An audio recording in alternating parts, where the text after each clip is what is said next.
വരും വരാതിരിക്കില്ല, കാത്തിരിപ്പിനോളം വലിയ പ്രാർത്ഥനയില്ല.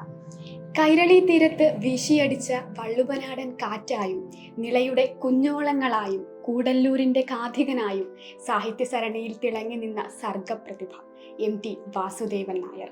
ചെറുകഥകളിലൂടെ, നോവലുകളിലൂടെ മലയാള മനസ്സ് കീഴടക്കിയ കൈരളി സുഹൃതം. മലയാള ചലച്ചിത്ര ലോകത്തെ മായാത്ത വസന്തമാണ് MT. 70-ലധികം ചിത്രങ്ങൾക്ക് തിരക്കഥ എഴുതിയ അദ്ദേഹം 6 ചിത്രങ്ങൾ സംവിധാനവും നിർവഹിച്ചിട്ടുണ്ട്.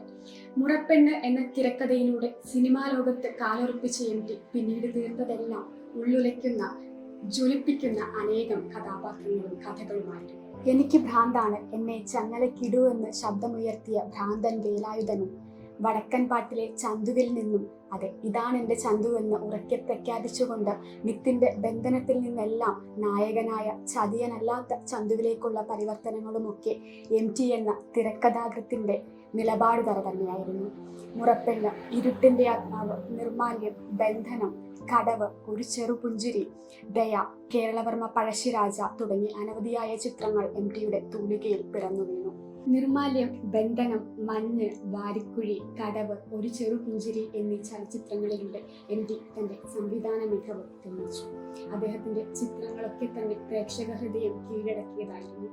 നിർമാല്യത്തിലെ വെളിച്ചപ്പാട് ശരിക്കും കാലത്തിന്റെ അനിവാര്യത തന്നെയായിരുന്നു. മലയാള സിനിമാ പ്രേക്ഷകർ അന്നുവരെ കണ്ടിട്ടില്ലാത്ത വിപ്ലവത്തിന്റെ മാറ്റുകയായിരുന്നു MTയുടെ നിർമാല്യം എന്ന ചലച്ചിത്രം.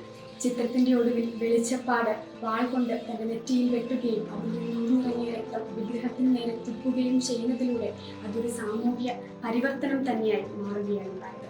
അത് കാലത്തിന്റെ അടയാളപ്പെടുത്തലായി മാറി. ശരിക്കും MTയുടെ സർഗശേഷിയുടെ വൈഭവം തന്നെയായിരുന്നു ആ ചിത്രത്തിൽ നാം കണ്ടത്.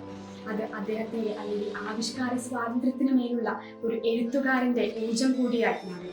പുരുഷന്റെ നിഴലിൽ നിൽക്കുന്നവരാണ് MTയുടെ സ്ത്രീകളെന്ന് പരക്കെ അഭിപ്രായമുണ്ടെങ്കിലും കർമ്മനിരതയിലും ബുദ്ധിവൈഭവത്തിലും സ്വാധീനവും സാമർഥ്യവും തെളിച്ചവരാണവർ.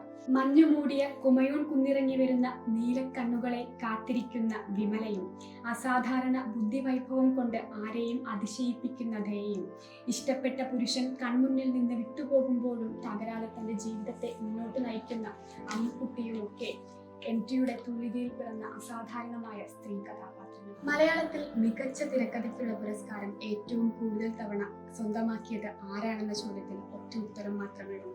അത് മലയാളികളുടെ സ്വന്തം MT വാസുദേവൻ നായരാണ്. കാലം അടയാളപ്പെടുത്തിയ കൂടല്ലൂരിന്റെ കഥാകാരനായ മലയാളികളുടെ സ്വന്തം നിളയുടെ കഥാകാരൻ MT വാസുദേവൻ നായർ. അദ്ദേഹത്തിന്റെ കൃതികൾ, സിനിമകൾ എന്നെന്നും മലയാള ലോകം വാഴ്ത്തപ്പെടും.